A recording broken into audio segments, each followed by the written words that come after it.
大家好，睽违了17年的《老友记》终于重聚了。这次的重聚就像一台蒙尘已久的储存记忆的机器被重新打开了、唤醒了，把无数人心底的温柔和年轻的欢笑再次激活了。创作者戴维·克兰非常形象地描述说，它是关于你生命中的朋友就是家人的那段时光。这是一部由笑声与时间堆积起来的经典的剧集。所有经历过、热爱过这段时光的人们，都知道岁月永不停步，精彩总会结束。这部笑点荟萃的经典剧集，算是通过轻松浪漫的笔触，勾勒出了一代观众的年轻岁月。那时候的人，或许热情却有挫折，奋斗却又潦倒。无论如何，爱上这部剧的人，最终都会发现它居然成为了自己生命中无法难忘的组成。这次老友记的重聚其实就是简简单单的让华发丛生的演员们开心相聚，重温了欢乐。如无意外，这或许也是最后一次的重聚了。因为莫妮卡的扮演者科特尼·考克斯说，15年之内我们不会再这样做了。听起来让人无限的伤感，人生都没有几个10年，更何况15年的计量单位呢？恐怕15年之后，唯一不变的就只剩下这些镜头里永恒经典、永远胶原蛋白的剧中人了。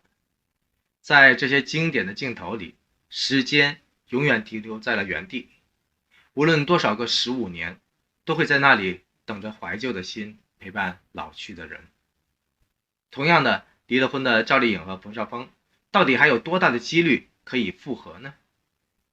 所谓曾经沧海难为水，除却巫山不是云。离婚后的冯绍峰其实也若干次试图找机会跟赵丽颖叙旧唠嗑，因为坊间传闻自视甚高的妈宝冯绍峰自从错过了赵丽颖之后，虽然在宝妈的监督下持续相亲，却也最终都是相继的失败收场。缘分就是这么奇妙来去无常的东西，错过的有时偏偏就是最好的。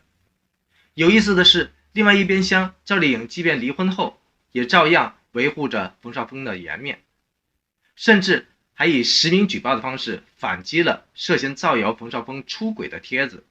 真可谓一日夫妻百日恩，绝对算得上是有情有义，仁至义尽了。在两个人有份参演的系列剧《理想照耀中国》中，两人没有合体。据传赵丽颖方面不愿意跟前夫再有交集，这态度让人难免扼腕叹息。而在赵丽颖主打的《希望的田野》一篇中，不少业余或者专业的影评人都惊奇地发现赵丽颖的演技又进步了。这次赵丽颖的演技给人自然而发、浑然天成的感觉，特别是眼神戏。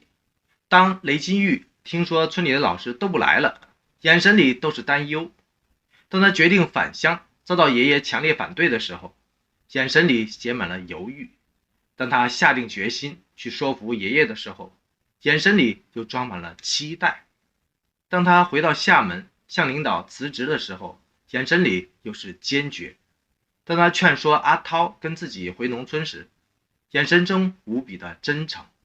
最后在回乡的路上，他的眼神充满了无限的憧憬。这种真情流露的眼神杀，或许就是此时此刻真实的赵小刀真实的内心写照了。果断而无悔，自由而高飞。经历了一场轰轰烈烈的爱情以及刻骨铭心的婚姻之后，这个华丽丽的赵丽颖用这逼格升级的眼神杀，证明了自己的演技再次获得了阶段性的提升。奇妙的是，无论结婚前还是离婚后，他的目光总能漫射出少年才有的拼劲儿和岁月无悔的冲劲儿。恐怕离开了豪门，离开了冯绍峰的他，再也不可能回头了。算是应了老友记莫妮卡的那句15年的感慨。也就是说，所有的美好，即便轰轰烈烈，也终会结束。前面的日子，纵使平平淡淡，总是要开始。让人无限感慨的是，两个人的婚姻永远都不是一个人的承诺。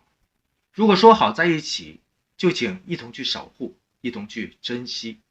无论轰轰烈烈的婚前，还是平平淡淡的婚后。因为生活真的只不过是朝夕相对的柴米油盐酱醋茶，不是15年才能泪眼相聚的老友记。说到这儿，您又怎么去看待老友记的重聚，或者赵丽颖的飙戏呢？欢迎您随心随聊，多谢您的订阅、分享和支持。